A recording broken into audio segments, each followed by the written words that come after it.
de precaución y autocuido y siguiendo las recomendaciones internacionales, Contexto Azul y Blanco está tomando las medidas necesarias para proteger al equipo y a sus panelistas, realizando las entrevistas en modo virtual. Protegiéndote a vos, proteges a tu familia y a tus allegados. Contexto Azul y Blanco.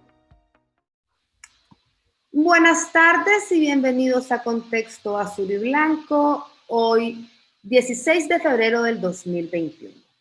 El tema que vamos a estar conversando hoy es los aportes técnicos para un programa de gobierno democrático en Nicaragua, una propuesta a la nación, y el eje temático será seguridad alimentaria. La situación alimentaria y nutricional en Nicaragua se caracteriza por una doble carga de malnutrición, la coexistencia de la desnutrición con el sobrepeso y la obesidad, tanto a nivel de las personas, las familias y las comunidades. Si bien Nicaragua cuenta con una estructura de producción agropecuaria amplia, la capacidad del sistema alimentario es limitada al momento de ofrecer una alimentación variada y calidad de toda la población. Para hablar más a profundidad y la importancia que requiere este tema, hemos invitado a profesionales en el área que han trabajado directamente en la construcción de las propuestas dentro del documento de aportes técnicos. Ellos son Cirilo Antonio Otero, él es sociólogo de formación principal, egresado de la UCA, Flaxo, Indes USA, y tiene en temas de interés de seguridad alimentaria, nutricional, la deuda externa, derechos humanos y capacitador en organizaciones de la sociedad civil. También tenemos a René Scotto, él es economista de la Universidad de Sussex, Inglaterra, con maestría en política y planificación económica del desarrollo, más de 35 años de experiencia en desarrollo agropecuario, rural, local, pobreza, inserción de mujeres y jóvenes en mercado de trabajo, administración de tierras, seguridad alimentaria, innovación tecnológica agrícola. Gracias a ambos por estar acá con nosotros en Contexto. Muy bien, gracias. Muchas gracias por esta oportunidad de intercambiar con tu audiencia. Claro que sí, ¿no? Y gracias a ustedes por estar acá con nosotros, por poder compartir y poder, sobre todo, explicar de una manera más, como les mencionaba al inicio, como digerible y comprensible a la población, qué es la seguridad alimentaria, qué son los aportes técnicos, por qué este tema es tan importante dentro de la construcción de este documento. Y para dar inicio a la conversación, me gustaría que nos dieran una breve explicación del concepto que implica la soberanía y seguridad alimentaria, y a continuación nos describan las 4 prioridades de la soberanía y seguridad alimentaria para un nuevo gobierno. Bueno, el tema de seguridad alimentaria como concepto ya tiene bastante tiempo, que ha sido trabajado a nivel mundial, especialmente después de la Segunda Guerra Mundial, cuando se trató el tema del desarrollo en nuestros países al sur, pues, de lo que en qué momento se consideraba y se definía como el primer mundo. Poco a poco fue surgiendo el tema de la alimentación por el hambre que se estaba experimentando en los países en vías de desarrollo, y pues la FAO fue el organismo asignado por toda la comunidad internacional para tratar el tema, y fue acuñando y desarrollando el tema de seguridad alimentaria y nutricional, ¿verdad? Un concepto que fue desarrollándose a lo largo del tiempo desde ciertas perspectivas un poco más minimalistas hasta tener eventualmente una concepción más amplia de lo que es la seguridad alimentaria y nutricional. Realmente las dos palabras son importantes, lo alimentario y lo nutricional. En última instancia se trata en este concepto de que las personas tengan acceso real a una alimentación sana y variada en sus circunstancias específicas en que están viviendo y de acuerdo a sus preferencias culturales de alimentación. En este concepto, el acceso implica que tenga capacidad de compra o de acceso físico a los alimentos por parte de cada uno de los ciudadanos en el planeta. Pero también la accesibilidad depende de que en el mismo concepto lo plantea, de que la alimentación esté disponible, ¿verdad? A nivel local, lo que implica tanto producción local de esos alimentos o la importación cuando no se pueden producir localmente, para que la población pues, pueda alimentarse adecuadamente. Después hay otros elementos que tienen que ver con la calidad de la alimentación misma, ¿verdad? Que debería estar accesible y disponible para que realmente tenga niveles nutricionales la población en los diferentes nutrientes que le permita su reproducción y de acuerdo a la edad de las personas. Ahí está el tema de seguridad alimentaria y el tema de nutricional. El tema de la soberanía alimentaria es un concepto que se ha desarrollado más recientemente de una visión más amplia que la de seguridad alimentaria y nutricional y con un enfoque de derecho de la población a decir con mayor fuerza qué es lo que considera con lo cual quiere alimentarse, cómo producirlo, no depender en este concepto de importaciones necesariamente para alimentación, en cómo se produce, en derechos del productor de alimentos a tener acceso a los recursos naturales para poder producir. Entonces es un concepto diferente, más social, más antropológico, que ha sido acuñado pues, por ciertos grupos vinculados más a movimientos campesinos. Entonces, los dos elementos ahí están, hay muchos elementos de complementariedad y otras cuestiones que los diferencian por enfoque, ¿verdad? En Nicaragua, la ley en Nicaragua es que fue aprobada, es una ley de soberanía y seguridad alimentaria, o sea, trata de combinar los dos elementos para asegurar pues que en última instancia la población se alimente adecuadamente. Por ahí vienen estos conceptos, ¿verdad? Históricos.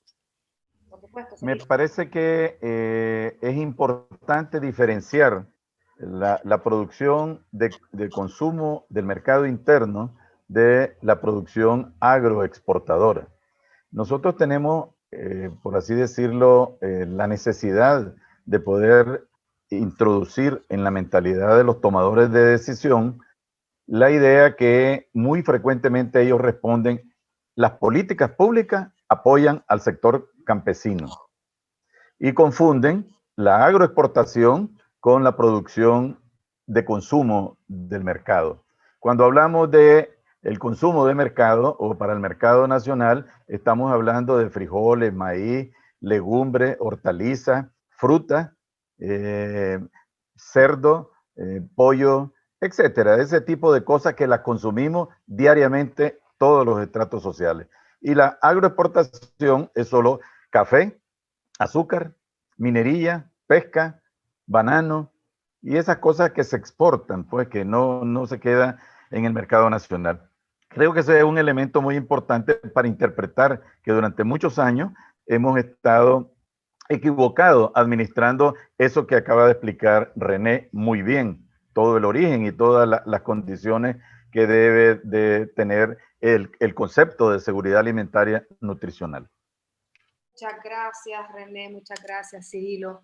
Dentro de la propuesta, ustedes construyeron, ¿verdad? Se hablan de 4 prioridades. A mí me gustaría escuchar estas 4 prioridades, tal vez así un poco breve, porque más adelante hay preguntas más dirigidas, ¿verdad? A cada prioridad, pero así le podríamos explicar a la ciudadanía en cuáles se están basando.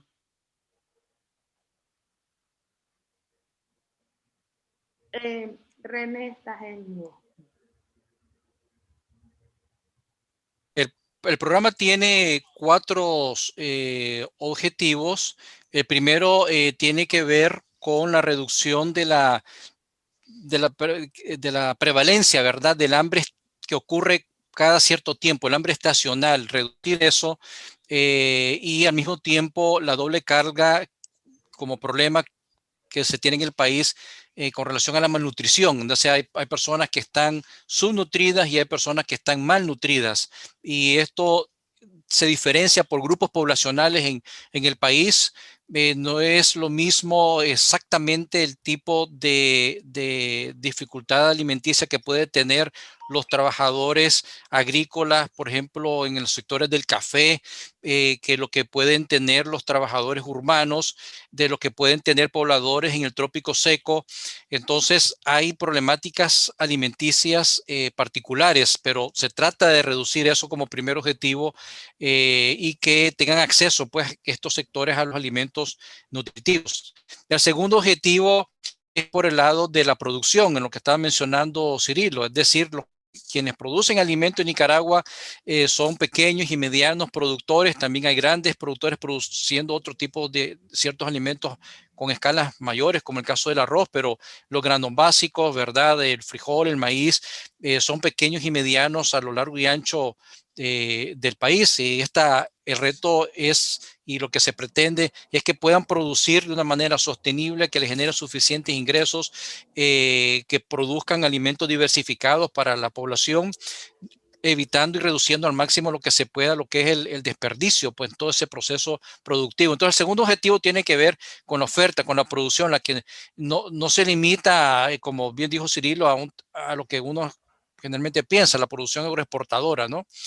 Sino que alimentaria del país. El tercer objetivo tiene que ver con el entorno alimentario en que vive la persona en lo concreto, cuando lo que uno come está muy influido por el entorno en que vos te moves. Si los alumnos en un colegio, en su recreo o en las regreso a su casa, el entorno que encuentran es comer, como bien llamamos, chucherías, salen comiendo chucherías y no alimentos adecuados, ¿no?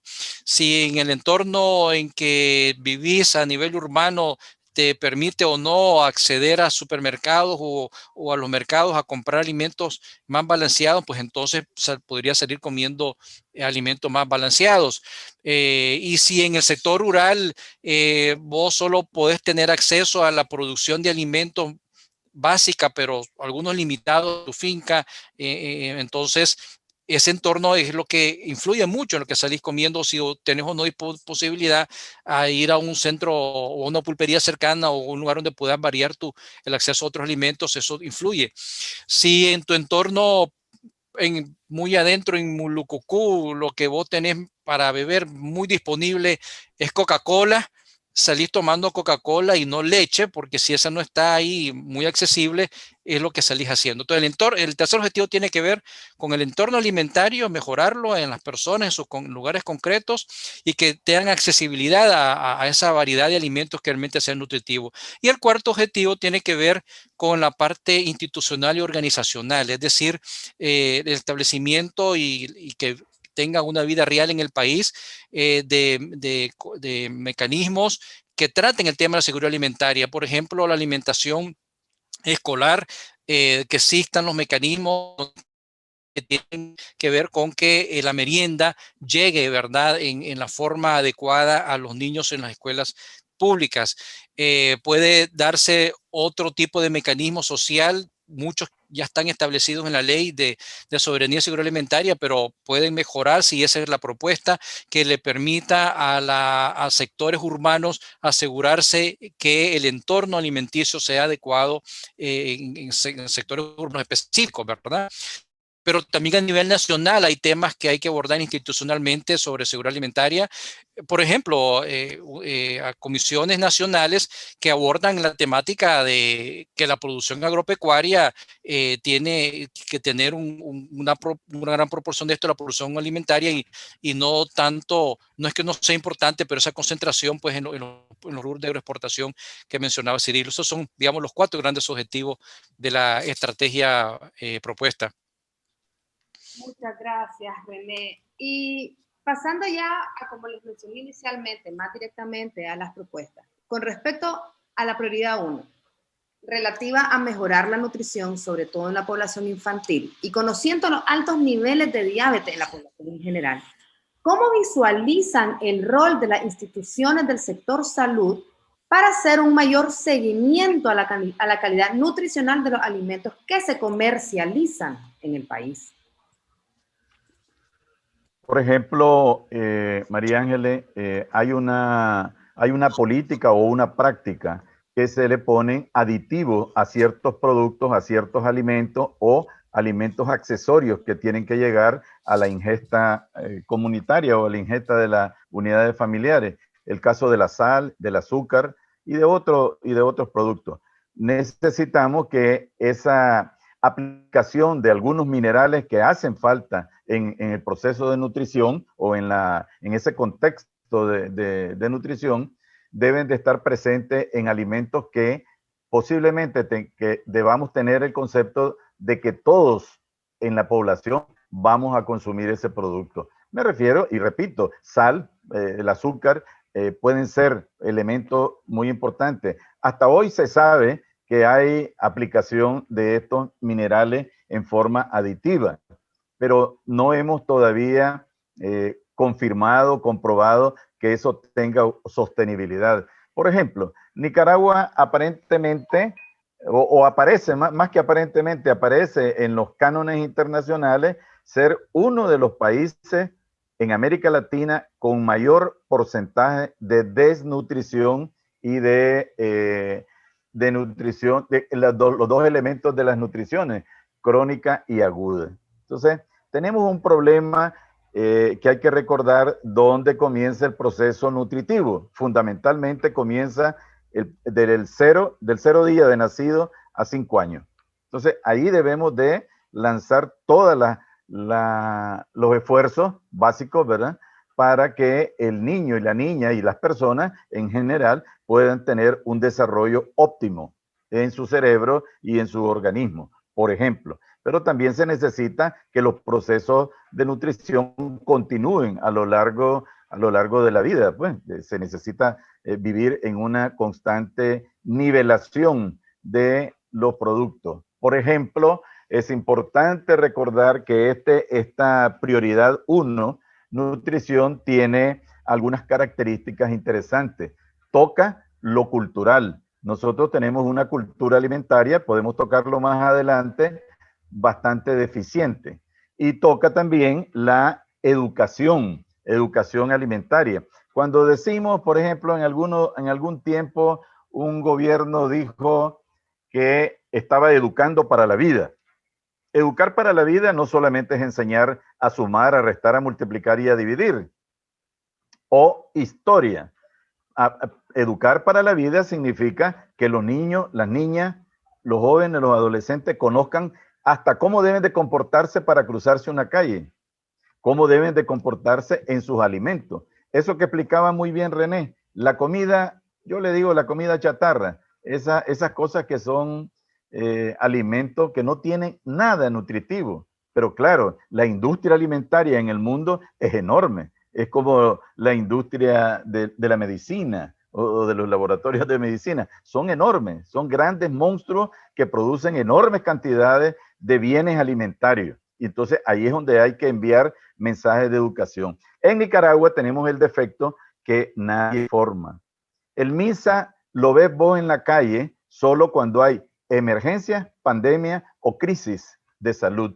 Y eso no debe ser así. Nosotros estamos proponiendo que debe haber una educación constante. Por ejemplo, todos los medios de comunicación, en una ley, ¿verdad? En una política pública, todos los medios de comunicación deben de dedicar al menos 5 minutos, distribuidos a lo largo de 24 horas, 5 minutos para enviar mensajes sobre alimentación, sobre cultura alimentaria. Y te voy a dar un ejemplo de cultura alimentaria que es bastante grave. La gente aquí en Nicaragua comemos frituras. Somos, llamémosle así, personas dedicadas y gustosas a comer frituras.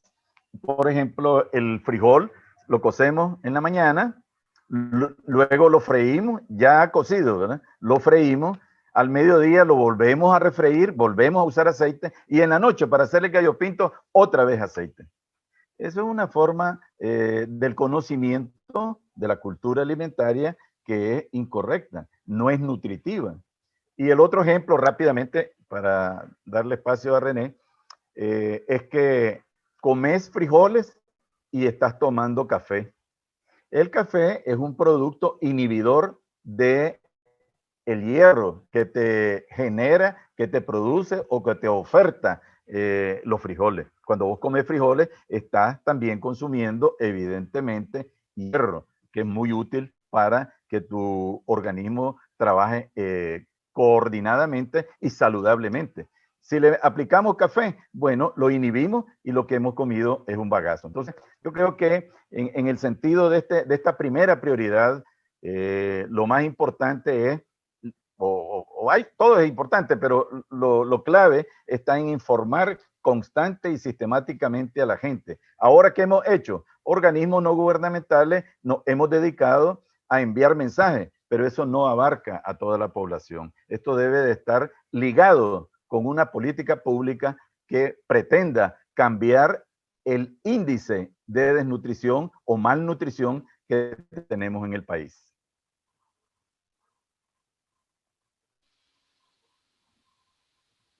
Está en mudo, René. También está el tema de la capacidad o el poder de compra de los salarios. O sea, mucho hablamos de la canasta básica y de alimentos, hay una parte que es de alimentos, pero hay que trabajar y una propuesta de canasta básica de alimentos sanos, ¿verdad? Que son los que la población tendría una preferencia de consumir en el país y se pueden preparar de una manera diferente, como dice Cirilo, eso es el tema de la educación, pero también estimar el costo de la misma. Es decir, indiscutiblemente que tener niveles de ingreso que te permitan cubrir el 100% de la canasta básica en su concepto amplio que va más allá de alimentos, es el derecho y es la esperanza de todos los trabajadores en este país.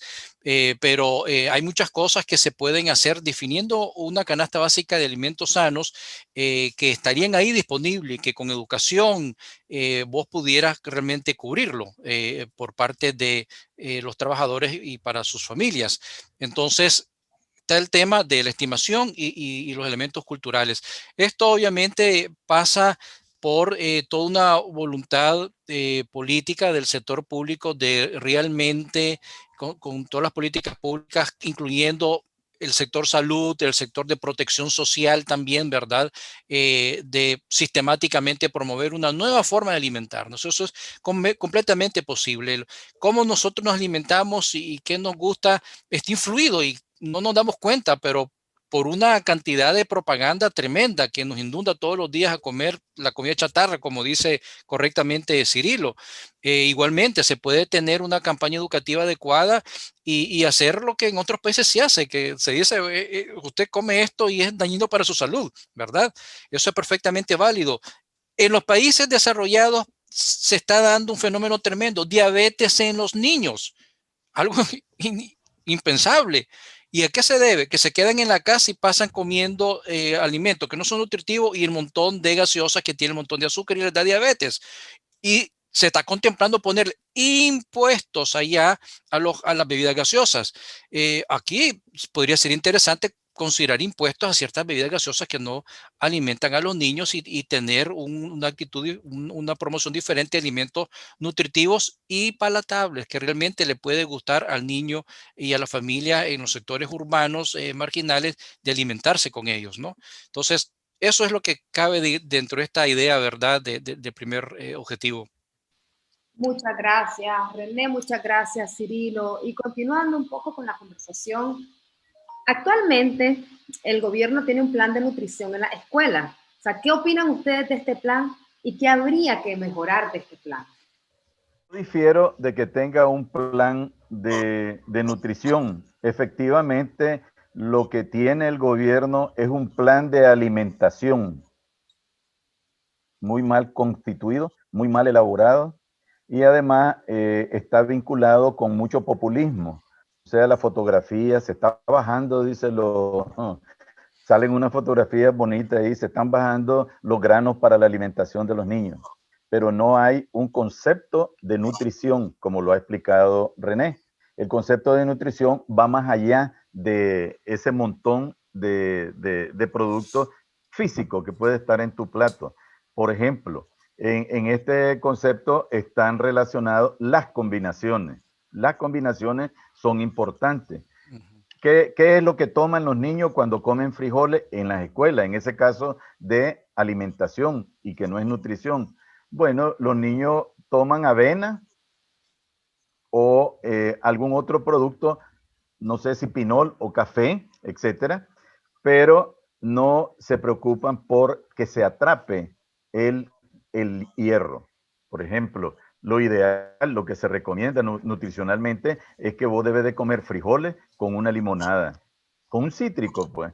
Podés tomarlo tal vez con una naranja. Importante es con la limonada. La limonada es efectiva para atrapar a tu organismo. Son detalles, pero esos detalles hay que estudiarlo y por eso es que nosotros en este grupo hemos pensado que es necesario enviarle estos mensajes, estos insumos para un programa democrático. Estos insumos no están destinados a resolver el problema, sino a iniciar la solución de estos problemas que nos están agobiando. Eso que señalaba René, por ejemplo, las enfermedades de obesidad, las enfermedades de diabetes, las enfermedades en los riñones, están vinculadas a procesos de desnutrición, malnutrición. Allí es donde tenemos que entrarle. ¿Y por qué? Nos preguntaríamos, ¿por qué debe un gobierno democrático preocuparse por una nutrición equilibrada o por una información de nutrición equilibrada? Sencillo, si vos tenés una sociedad enferma, ¿verdad? Los procesos productivos son lentos y las ideas para producir nuevos bienes para la venta en el mercado internacional o en el mercado regional es lenta, porque la gente, por ejemplo, ¿qué hemos sabido? Voy a dar un ejemplo antes de seguir adelante en esa parte, que los niños malnutridos llegan a clase y se duermen, ponen el bracito y se quedan dormidos. No es porque sean perezosos o que la mamá lo va a castigar, no es eso, está desnutrido, su atención es casi cero. Y ahí tenemos una cosa que hay que estudiarla, analizarla e incluirle elementos que transformen esa realidad. Por ejemplo, la vitamina A, la vitamina D, la vitamina C, son fundamentales, son básicas. Es decir, lo sabemos nosotros los adultos, pues, ¿qué hacemos? Bueno, nos vamos de la neurobión y nos ponemos una neurobión, pero es un problema también de nutrición. Ahí estamos en un tema interesante para un gobierno democrático. Debe de preocuparse el gobierno, como dice la Constitución actual, debe de preocuparse por la salud de la sociedad. Además, María Ángel, les quiero agregar un punto nada más para esta oportunidad.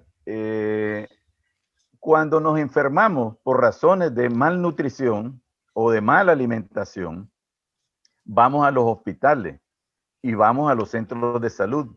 Estos dos se mantienen con fondos del presupuesto general de la República. O sea, a Nicaragua, a la sociedad en su contexto, no al gobierno, a Nicaragua, a la sociedad en su contexto global, le cuesta mucho las enfermedades estas que pudieron haberse prevenido mucho antes por una buena nutrición o por una nutrición equilibrada. Entonces, por ejemplo, estos jóvenes, muy jóvenes muchos, ¿sabes? Que se enferman del problema de los riñones, ¿verdad? Esa deficiencia en los riñones y que después hay que hacerle diálisis. Eso es carísimo, todo eso es carísimo, todo eso le cuesta al presupuesto general de la República, aún con todo lo tortuoso que tenemos en el país, pero eso le cuesta a los que pagamos impuestos, que somos todos, pues, los padres, los abuelos, los hijos, todos pagamos impuestos por distintas cosas que consumimos. Y eso podría reflejarse precisamente, por ejemplo, en la canasta de bienes y servicios de 53 productos, ahí nosotros estamos pagando impuestos y eso se debe de enfocar hacia el fondo o el origen, el punto de donde se origina este problema de desnutrición y de enfermedad constante y sistemática. Y como habíamos dicho antes, una sociedad enferma no produce. Una sociedad enferma, mentira es que va a haber crecimiento. Crecimiento puede haber solo en el pensamiento de los funcionarios públicos, que ellos dicen que vamos a crecer 2.5, 3,1, algunos se atreven a decir que hasta 4. ¿Cómo? Pero ¿cómo? Si tenemos una sociedad desempleada y enferma. Y en ese sentido, complementando, la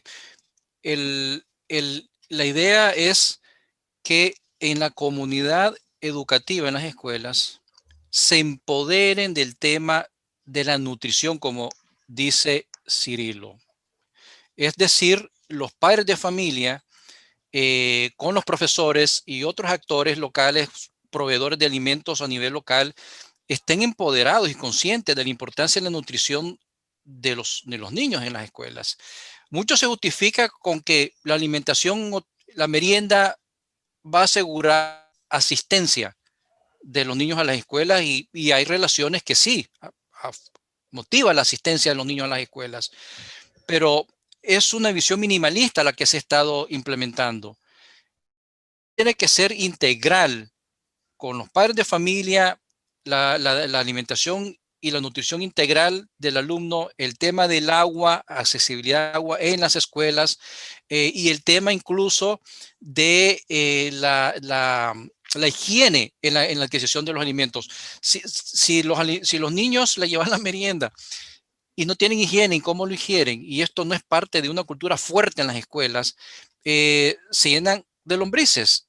Y eso afecta mucho más la atención del niño que aún si vos les has dado alimentación. Entonces, es un tema empírico que ha sido demostrado en otras partes que tenés que asegurarte que los niños no tengan infecciones intestinales. Pero eso requiere un empoderamiento a la comunidad educativa, no meramente que viene la merienda y a repartirla. Encontrás padres de familia que tienen después problemas si es incompleto, ¿qué hago? No hay suficiente aceite y a mí me toca cocinar esta vez y un costo para esta persona. Entonces tiene que hacerse más transparente cómo se organiza esa merienda para que haya una distribución equitativa y solidaria, ¿verdad? Yo he estado en contextos específicos en escuelas, en diferentes trabajos de evaluación y ahí uno encuentra elementos interesantes de padres de familia que dicen, yo sé que aquel padre de familia está mal y entonces lo involucran para que no tenga ese costo escondido de qué hacer cuando le toca cocinar algo y no tiene o entonces no cumple. La comunidad educativa empoderada alrededor de una nutrición integral, ¿verdad? Es lo que debe de desplomarse y para eso tiene que haber obviamente un ambiente escolar educativo libre, ¿verdad?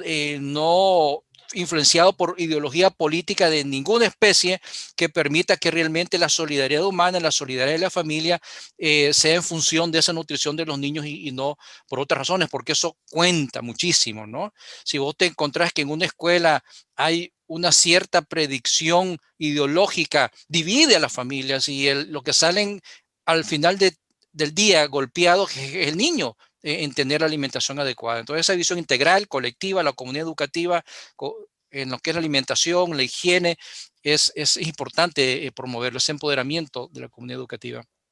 Gracias, Cirilo, muchas gracias, René. Y de acuerdo a los planes de la prioridad 2, que trata de la disponibilidad y estabilidad de los alimentos en el país, sé que se comentó algo al inicio, pero me gustaría tocar un poco más a fondo. Esto ya está siendo impulsado, ¿verdad?, por el gobierno actual. ¿Qué es lo que hace diferente la propuesta que ustedes como grupo técnico están haciendo de lo que actualmente está proponiendo y ejecutando el gobierno? Bueno, sencillamente, María Ángeles, la visión que han tenido todos los gobiernos que hemos conocido es relacionar la alimentación con el mercado. Y es bien cierto, la producción de bienes alimentarios está relacionado con el mercado porque tenemos que pagar para obtenerlo, así como explicó René con la canasta de bienes y servicios de 53 productos. Pero el problema es que en el país hemos caído por razones de ambición económica de algunos sectores de que se han apropiado de ser los importadores de determinados productos. Y te voy a dar el ejemplo con 3 productos. Pero lo correcto o lo apropiado debería de ser estimular al productor. Eso lograríamos 2 cosas. La gente está ocupada, la gente se siente humanamente produciendo y el mercado nacional se alimenta de alimentos frescos. Por ejemplo, la cebolla. Aquí la cebolla se produce solamente para el consumo nacional, se produce el 27% del total del consumo nacional. Eso es lo que se produce. El otro 70% prácticamente es importado y lo importa una familia. No, pues no vamos a meternos a problemas de nombre porque no vaya a ser que nos persigan después, pero solo una familia, casi solo un señor es el único que importa la cebolla. y la pone, esa cebolla hermosa, seca. Claro, es útil. Yo esa es la que uso en mi cocina cuando estoy cocinando para mí. Entonces, eso distorsiona el mercado porque ese precio lo ponen por razones de ganancia y no por proceso de vinculación entre el consumo y la producción, ¿verdad? Entonces ahí tenemos un problema muy serio. Te pongo el otro ejemplo, la zanahoria. Nosotros estamos importando zanahoria de Guatemala y el tomate lo estamos importando de Costa Rica. Claro que producimos. Cualquiera puede decir, hombre, ese hombre es mentiroso porque aquí se produce tomate y se produce zanahoria, pero en pequeñas cantidades. No llegamos ni al 40% del consumo nacional en zanahoria y en tomate. Entonces, por tanto, tenemos que importar. Y cuando vos importás, suceden tres cosas. Uno, para pagar te endeudas, porque es deuda externa, tenés que pagarla. Dos, la ganancia o la acumulación de riqueza en moneda va a una bolsa, a 2 bolsas máximo, y se distribuyen las pequeñas cantidades en los vendedores, etcétera. Todo eso es cierto.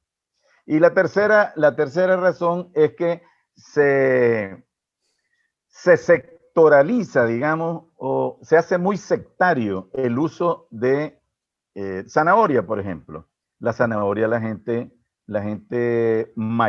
mayoritariamente en este país no la usa todo el tiempo.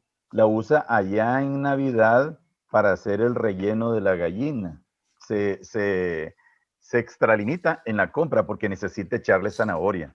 Claro, este grupito, yo le llamo grupito porque no creo que aquí haya clase media, pero este grupito en el que participamos los académicos, la gente con trabajo, este grupito todavía comemos zanahoria. Yo compro zanahoria semanalmente, pero ese no es el caso de todos. Y hay otro producto, el caso de la chiltoma, el caso de la misma cebolla para conjugarlo con los alimentos. Entonces, ahí tenemos un problema. No hay equilibrio y dicen que es libre mercado. Eso no es libre mercado. Nosotros asistimos a un mercado monopólico porque sabemos quién es el que compra, quién es el que importa y quién es el beneficiado por el ministerio, por el MIFIC, ¿verdad? Para importar la cebolla en determinada fecha del país. Ahí vas a ver, al principio de una época, vas a ver los moños de cebolla, ¿verdad? Que se han cultivado nacionalmente, que tienen todo el tallo, que también si tenés información, podés utilizar el tallo, que es nutritivo. Y de pronto desaparece esa cebolla de moño, me estoy refiriendo al moño, desaparece y ya está inmediatamente la cebolla pelotuda, bonita, seca, que es interesante. Yo la parto y tengo una cebolla excelente, con excelente jugo, etcétera. Entonces, ahí tenemos un problema que hay que vincularlo con políticas públicas en relación a la producción. ¿Cómo estimulamos al productor? ¿Cómo retenemos esa fuerza de trabajo que se está yendo a Costa Rica por hambre? Porque no tiene tierra ni financiamiento para producir alimentos. Y se ha metido a la tendencia peligrosa que produce una manchita, no es una manzana, es una manchita, un tuquito para comer la familia. Y tal vez si le sobra un poquito, lo vende. Si no, ellos se lo comen a lo largo del periodo seco o del periodo húmedo. Muchas gracias, Cirilo. Y con eso que acaba de mencionar usted sobre las políticas, ¿verdad? Tanto de exportación y de producción. O sea, ¿cómo se está visualizando el balance entre las políticas de exportación y política de producción local? Dado que en los últimos 20 años las políticas económicas del país han dado mucha más prioridad al apoyo a la producción para la exportación, que es un poco lo que estaban mencionando. Bueno, efectivamente, y un poco vinculado con la pregunta anterior, ¿verdad? El tema del segundo objetivo tiene que ver con la producción local de alimentos en buena parte, pero también con la importación de alimentos, y eso tiene que ver con la pregunta última que acabas de hacer. Y lo que se plantea en ese objetivo tiene mucha incidencia y correlación con lo que se plantea en los insumos presentados para el tema de desarrollo agropecuario, aunque en esa otra cápita que podemos discutir en otro momento, hay otros temas más que tienen que ver con el desarrollo agropecuario, pues.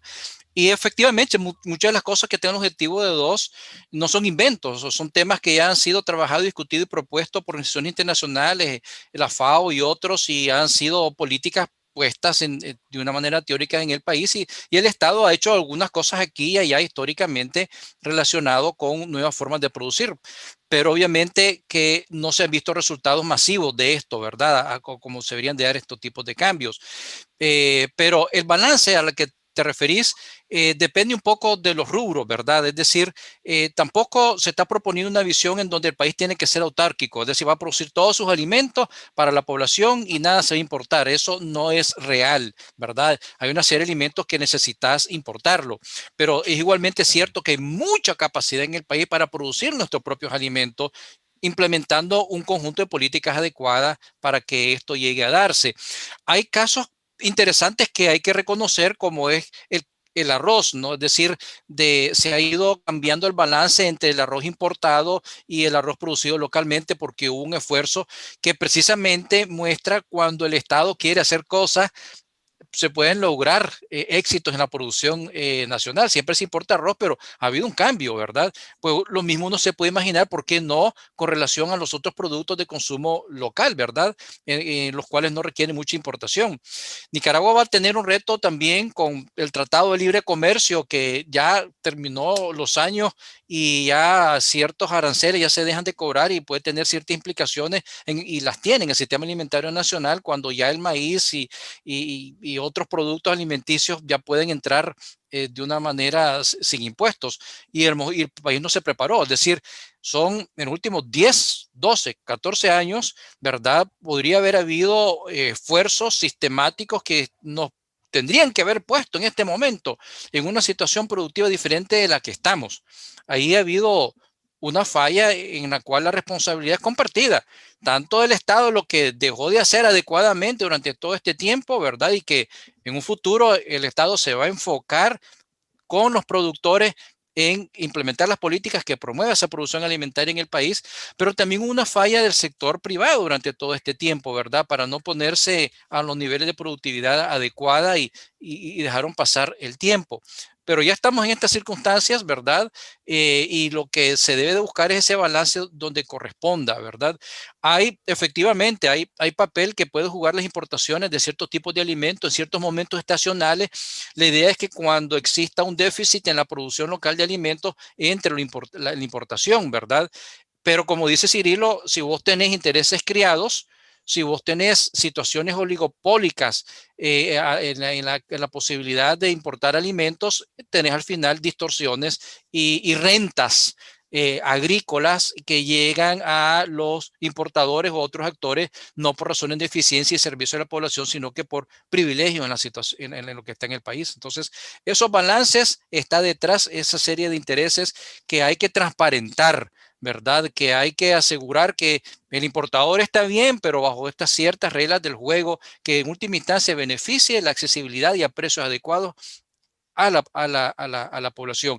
Y hay otras posibilidades, ¿no? Hay capacidad, de hecho, exportamos queso, exportamos frijol, hay miles de nicaragüenses viviendo en el exterior y hay posibilidades de producir alimentos para la exportación, para la diáspora, para los nicaragüenses que pueden estar en Costa Rica, pueden estar en los Estados Unidos. Y eso es un comercio sano, ¿verdad? Porque tener la producción para alimentación nacional de, por ejemplo, frijoles, pero también podés exportar. Entonces, todos estos son elementos que hay que considerar de una manera integral, ¿verdad? Sin radicalismos, pero obviamente con un énfasis, una prioridad en la seguridad alimentaria del país. Muchas gracias, Cirilo. Muchas gracias, René. Y ya nos quedan dos preguntitas. En la propuesta se habla de hacer una revisión de la Ley de Soberanía y Seguridad Alimentaria. O sea, ¿qué es lo que habría que cambiar o mejorar en la actual ley? Bueno, ciertamente hay como tres elementos que son básicos. Lo primero es divulgarla. Es lo primero. Aquí hay decenas, tal vez miles, y a lo mejor me atrevería a decir millones de personas ciudadanas de este país que ni idea tienen de la famosa ley de soberanía y seguridad alimentaria nutricional.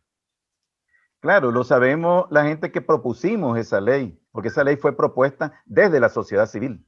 Yo me junté con las señoras de Soinica, hicimos un trabajo fuerte durante la administración de la señora Chamorro y golpeamos mucho más fuerte en la administración del señor Alemán y logramos posteriormente que el sandinismo se entotorotara, porque solo se entotorotó, porque le puso unos artículos de poesía, se entotorotara con el contenido de la ley, porque Nicaragua necesita seguridad alimentaria nutricional, que como explicó muy bien René, tiene ese concepto de inicio, soberanía y seguridad alimentaria nutricional.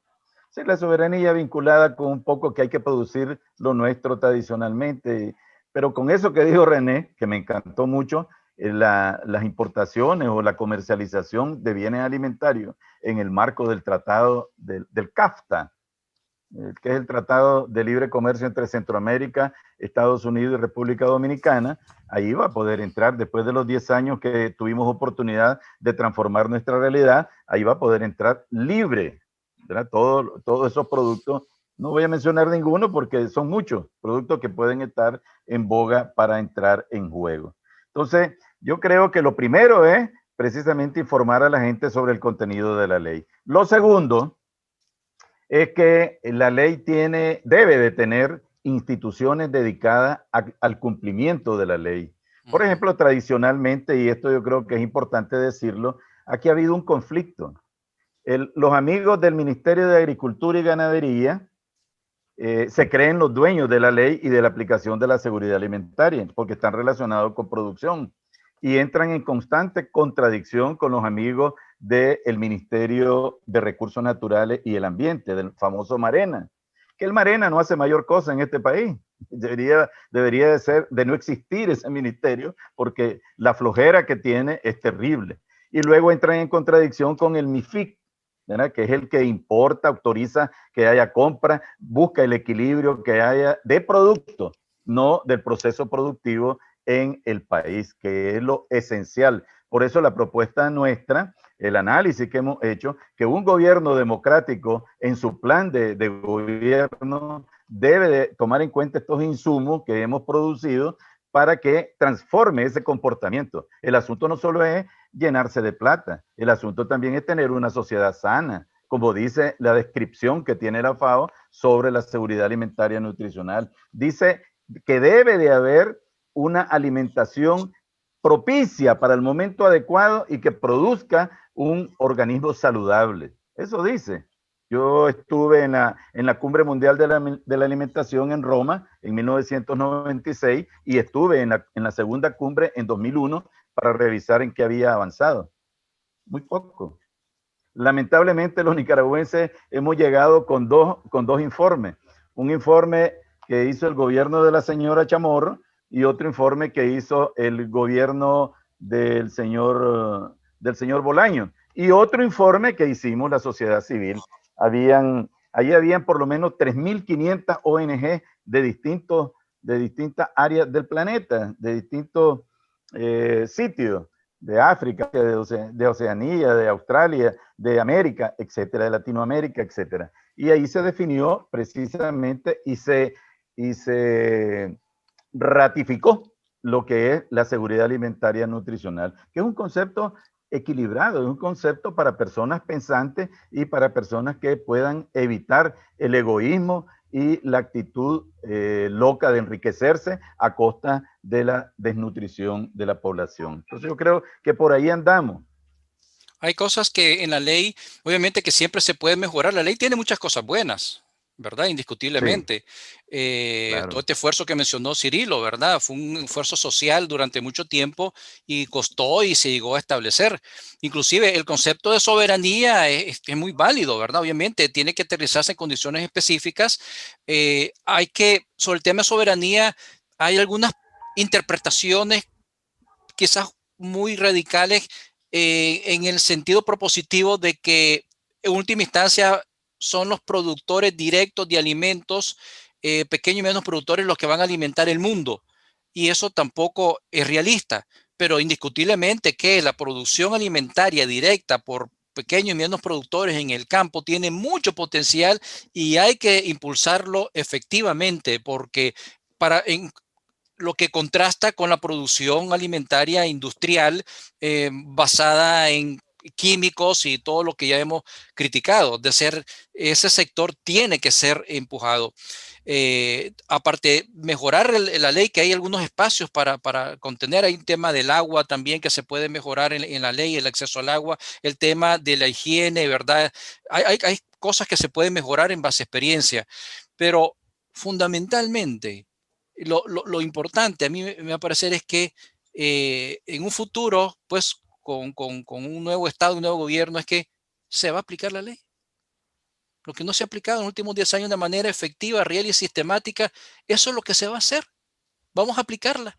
Llegar a la práctica con la alimentación integral, la nutrición integral de la población nicaragüense bajo producción nacional. Eso es una de las principales cosas que hay que hacerlo. Aplicar efectivamente es que ha estado inclusive a nivel de mecanismos institucionales que se han propuesto inexistentes y no viviéndose en la práctica del país. Muchas gracias, Cirilo. Muchas gracias, René. Y tenemos una última pregunta que va un poco, obviamente, de la mano con lo que estamos hablando ahorita. ¿Y qué factores políticos o sociales pueden ser obstaculizadores para la implementación y ejecución de esta propuesta de soberanía y seguridad alimentaria? ¿Y cuáles son los tiempos para que se puedan observar los cambios en este ámbito? Bueno, si logramos que el próximo gobierno o los próximos gobiernos puedan tener como prioridad la salud y la nutrición del pueblo, pues sería enorme con toda esa explicación que acaba de dar René. Las instituciones, la aparición de las instituciones que apliquen la ley, porque efectivamente esta ley no ha sido aplicada. Pues ahí anda como loca la pobre ley. Fíjense que, por ejemplo, como yo pertenecía a un grupo, a un famoso grupo que se llamaba GISAN, del GISAN, fuimos invitados unas 2, 3 personas para participar como oyente en la famosa CISAN. La CISAN era una Secretaría de Seguridad Alimentaria y Nutricional que debió haber sido creada desde el tiempo de la señora Chamorro, pero le dio forma la administración del señor Alemán. A instancia nuestra, había una funcionaria que nos atendía muy bien, ¿verdad? Bueno, como todo político, pues, nos atendía muy bien en el Ministerio de Acción Social y logramos presionar para llegar hasta esa secretaría. La ley dice que son funcionarios de gobierno, ministros, los que son los que deben conformar esa CISAN. Claro, ¿qué pasaba? No llegaban los ministros, llegaba un funcionario de 4ª categoría y no tenía capacidad para resolver temas objetivos de la situación de la secretaría. Y a nosotros nos invitaron un día porque nos miraban posiblemente a la directora de Soinica, una mujer de origen alemán, digo, sí, de origen francés, y que ella trabajaba día y noche alrededor del tema, y a mí. Pero ¿qué pasaba? Como oyentes no podíamos hacer mayor cosa. Tal vez en los corrillos, en los corredores podríamos tal vez comentarle algo a algunos funcionarios tomadores de decisión, pero no tienen idea. Y eso yo creo que hay que decirlo con franqueza. Lamentablemente es en la última pregunta, porque me hubiera gustado echarle un poquito más de pimienta al asunto. No tienen idea, no tienen información. El problema no es que tengan o no información, sino también la voluntad política de transformar o de tomar en serio. De tomar en serio este tema. Porque es que fíjense, y vamos a ver si tal vez René está de acuerdo conmigo. La seguridad alimentaria tradicionalmente ha sido visto como un tema privado. Es un asunto de mi mujer, de mi mamá o de mi abuela o de mi tía en la casa. No se dice qué comemos, ni cuánto comemos, ni cómo comemos. No se dice. Es decir, hay ahí un anuncio bandido que algunos amigos culturalmente suenan mucho los tenedores y los cuchillos para que se crea que está comiendo pollo o carne y son frijoles. Pues. Pero bueno, esa es un poquito la cultura crítica de la sociedad. Pero ¿qué es lo que hay que hacer realmente? hay que darse cuenta que el tema de la seguridad alimentaria es un tema de orden público.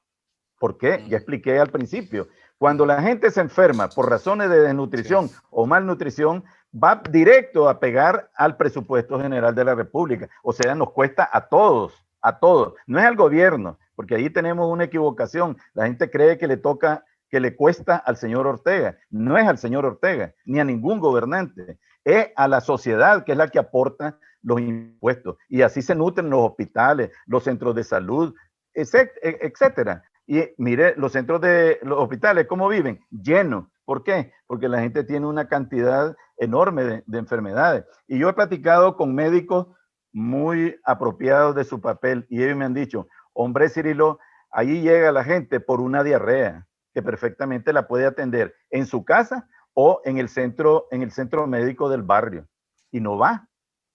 Quiere ir a hacer la fila y quiere que lo hospitalicen y quiere que le pongan suero y quiere que se arme el escándalo. Así es, esa es la tendencia nuestra. ¿Por qué no tenemos una salud preventiva, sino que tenemos una salud curativa?